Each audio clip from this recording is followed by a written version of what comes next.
Ok, meus amigos, voltando aqui para a parte 2 da nossa aula. No livro de vocês, na página 140, temos um exemplo bastante interessante sobre a questão da proporcionalidade, né? A proporção do consumo, que é uma proporção direta, né? Nós já vimos no exemplo do consumo de água. Quanto mais você consome um determinado produto, maior vai ser o preço que você vai pagar por este consumo, por este produto, ok? Então, na página 140, nós temos o seguinte exemplo. Veja ao lado o preço por litro de gasolina no posto de combustíveis em que Alfredo abasteceu sua moto. Então, aqui perceba que a gasolina está R$ 5,00 o litro. E aí pergunta-se, quanto ele pagou por 4 litros de gasolina? Tá?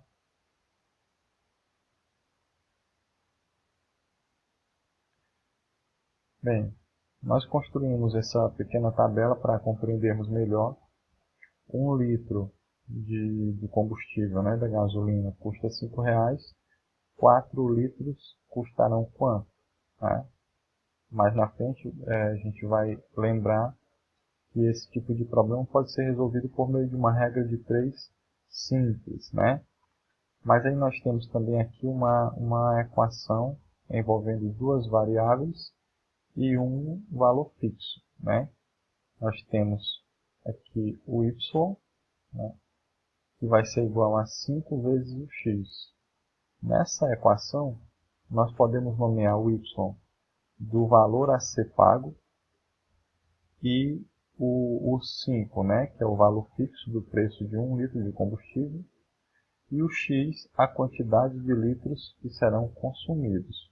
Então perceba que por meio dessa equação, nós estamos dizendo que o valor que eu vou pagar, o y, ele vai depender, ele é uma grandeza que vai depender da quantidade de combustível X que será consumida, multiplicado pelo valor de 1 litro de combustível, né?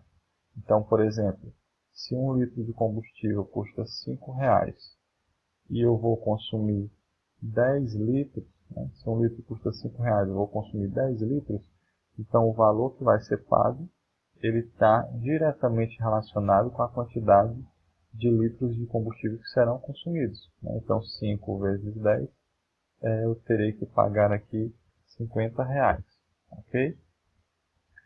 Então, resumindo aquilo que a gente trabalhou até o momento, perceba que essa aula, até agora, ela está sendo bastante teórica, né?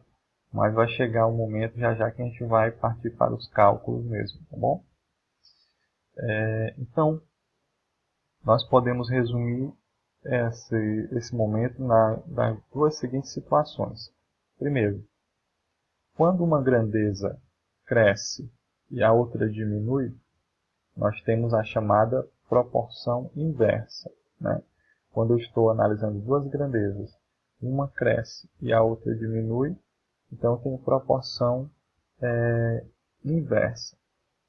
E vice-versa, né? Se uma diminui e a outra cresce, também caracteriza-se a proporção inversa, tá certo? É o exemplo que nós damos lá na parte 1 da aula, da questão da relação entre a velocidade e o tempo, né? Um veículo que se desloca para qualquer trajeto, por exemplo, Chaval-Camusim, quanto maior for a velocidade empreendida por esse veículo, menor vai ser o tempo dessa viagem, né? Então, é uma relação de proporcionalidade inversa. E quando uma grandeza cresce e a outra também cresce, ou quando uma diminui e a outra também diminui, as duas crescem juntas ou as duas diminuem juntas, nós temos a chamada proporção direta, certo? E aí a gente tem o exemplo do consumo, né? Quanto mais, aqui nesse primeiro exemplo dessa parte 2 do vídeo que a gente acabou de citar, Quanto mais combustível você consumir, maior vai ser o valor que você vai pagar, claro. Então, se aumenta a quantidade de consumo, aumenta o valor. Proporção direta. Tudo bem, meus queridos? Ainda no livro, nós temos esse exemplo aqui, colocando a questão do exemplo do consumo de combustível em uma tabela, onde a gente tem aqui que 1 litro corresponde a R$5, 4 litros R$20, né? 5 vezes 4, 6 litros R$30, 8 litros R$40. Se eu consumo 10 litros, eu vou pagar 50 e assim vai até 20 litros consumidos, que eu pagarei R$100. Então perceba, à medida que a quantidade de litros X ela aumenta, né, de 1 para 20, o valor que eu pago também ele vai aumentando de 5 até chegar em 100. Né? Então, quando as duas grandezas aumentam juntas ou diminuem juntas, proporção direta. Tá certo? Proporção direta. E aqui nós temos essa mesma tabela sendo expressa no plano cartesiano. O plano cartesiano, que você já sabe, né? É um plano que ele expressa dois eixos, né? O eixo das abscissas e o eixo das ordenadas, o eixo Y na vertical e o eixo X na horizontal. Nesse caso, desse exemplo específico, o eixo Y está representando o valor a ser pago e o eixo X está representando a quantidade de litros comprada ou consumida no posto, certo? Então perceba que no momento que eu não compro nenhum litro de combustível, eu não pago nada, claro, esse é o momento inicial do nosso gráfico. A partir do momento que a gente adquire 1 litro de combustível, vamos estar pagando o equivalente a R$5. Se eu compro 4 litros de combustível, vou estar pagando o equivalente a R$20. Se eu compro 6, vou estar pagando 30, né? Então, aqui, por meio dessa reta crescente, nós percebemos a relação de proporcionalidade direta. A quantidade de combustível consumido aumenta e a quantidade e o valor que eu vou ter que pagar por esse consumo também vai aumentando, tá certo? Também existe o caso das grandezas que não são proporcionais, né? Duas grandezas que elas se relacionam, elas estão interrelacionando, mas não estabelecem essa relação, ela não se caracteriza como uma proporção nem direta e nem inversa. Né? As grandezas não são proporcionais. Um exemplo, as duas grandezas, a grandeza altura quando comparada com a grandeza idade, quando relacionadas entre si.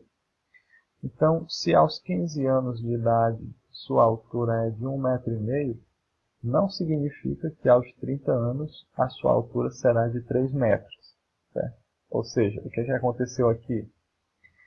A sua idade ela aumentou de 15 anos para 30 anos, mas a sua altura não vai aumentar, né, de 1,5 m para 3 metros, ou seja, a sua idade dobrou, duplicou, né?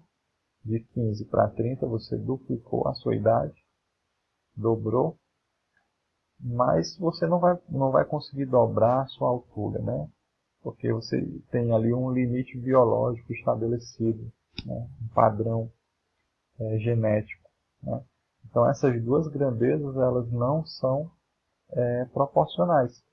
A gente está fazendo essa relação entre a altura e a idade, mas essa relação não estabelece uma proporção. Né? Ou seja, a a sua altura, ela não cresce na mesma proporção que a sua idade aumenta. E nem tampouco ela diminui quanto que a idade aumenta. Tá? Então, por isso, ela não configura-se nesse exemplo uma grandeza proporcional. Tá ok? Pessoal, basicamente a nossa a nossa revisão de hoje, específica nesse conteúdo de proporcionalidade. Como vocês percebem, é um assunto bem teórico que foi abordado até aqui, mas nós vamos agora para uma lista de exercícios, onde a gente vai poder aplicar esse conhecimento teórico na prática, e vocês terão o tempo aí para responder esses questionamentos. Se sentirem alguma dúvida durante a tentativa de resolução, podem chamar aí no PV, no WhatsApp, que a gente vai tentando esclarecer juntos. E logo mais eu estarei postando aqui também o vídeo da resolução desses exercícios, para que vocês possam comparar e tentar, se tiver alguma dificuldade, identificar se deu tudo certo ou se houver algum erro, tá bom?